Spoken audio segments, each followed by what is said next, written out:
have Century Club and Rock City Singers locking arms with us in support of Ukraine. It is, of course, dear to my heart. I had the opportunity to hear the singers rehearse a little bit, so I'm already kind of primed with the tears of things I want to say.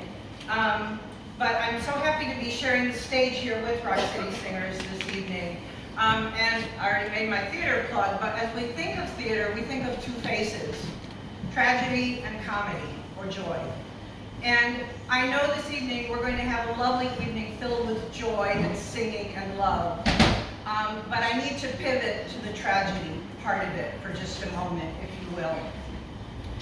Ukraine has a very tragic history. It hasn't always been on the world stage, but it certainly has been thrust on the world stage in these times, and not in the way we would care to be.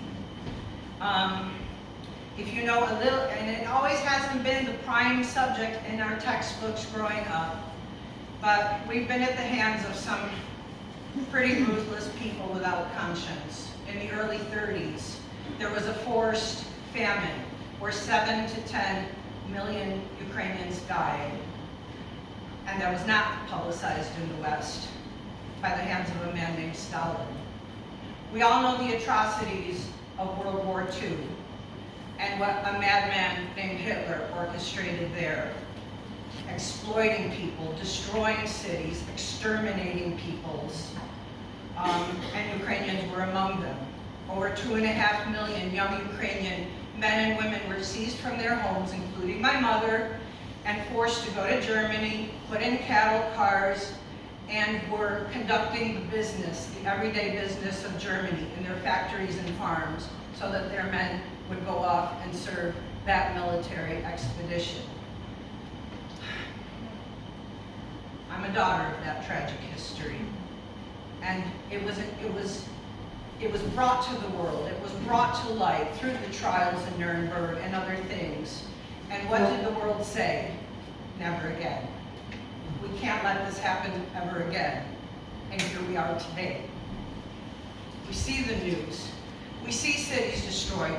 We see bombs that are labeled for the children found in train station.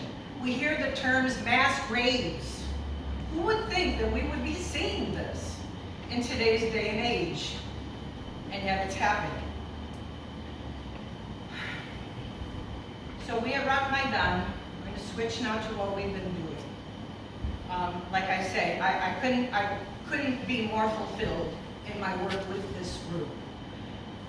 This group, as Judith said, was founded in 2014.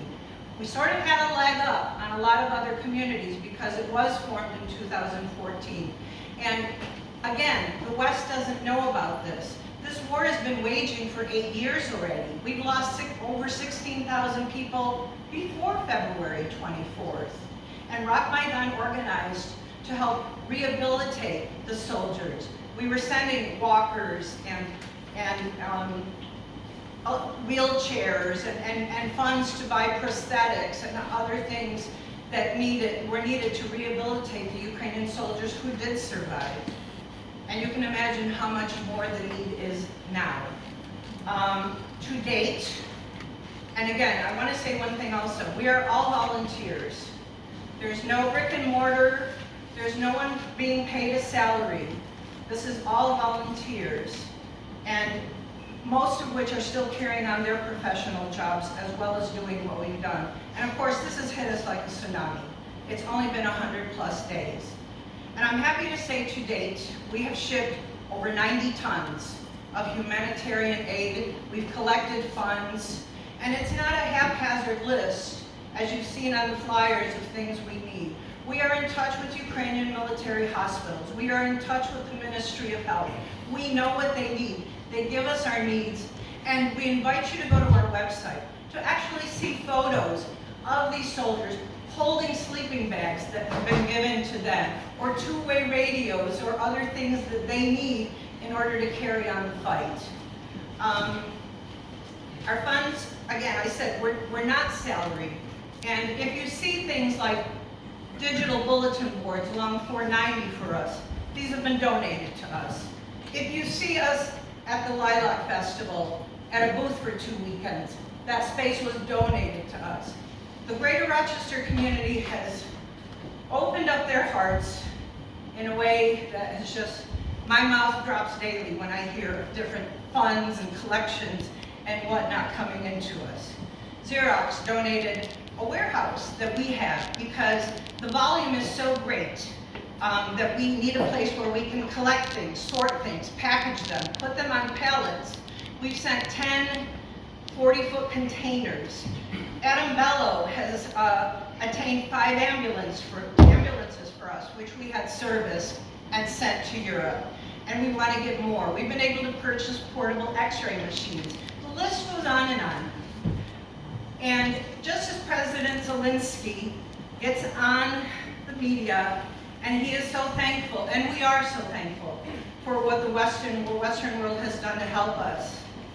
The need is great, and even if all arms were put down today, there's going to be so much rehabilitation and rebuilding and restructuring, re-educating.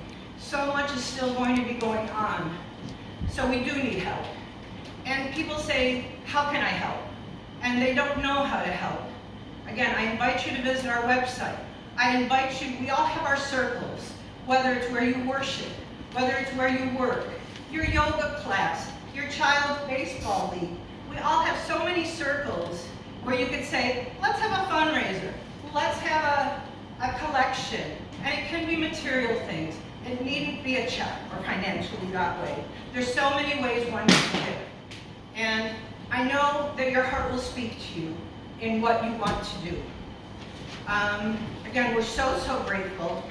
I do want to recognize our founding members. Our founders are Volodymyr, who shares a name with our President Zelensky, Volodymyr Pavlyuk and his wife, Yulia. I would like them to stand. If you could recognize our founders.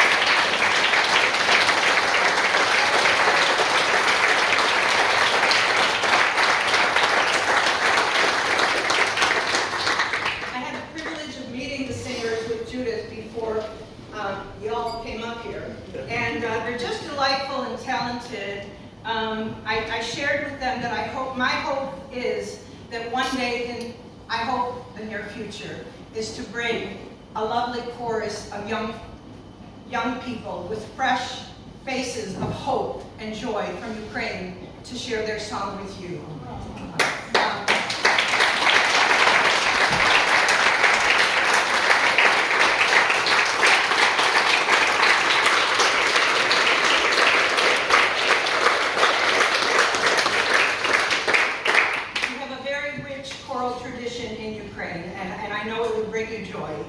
That is my wish one day, soon.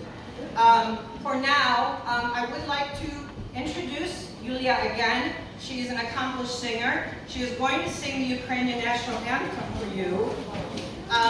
If you would please stand.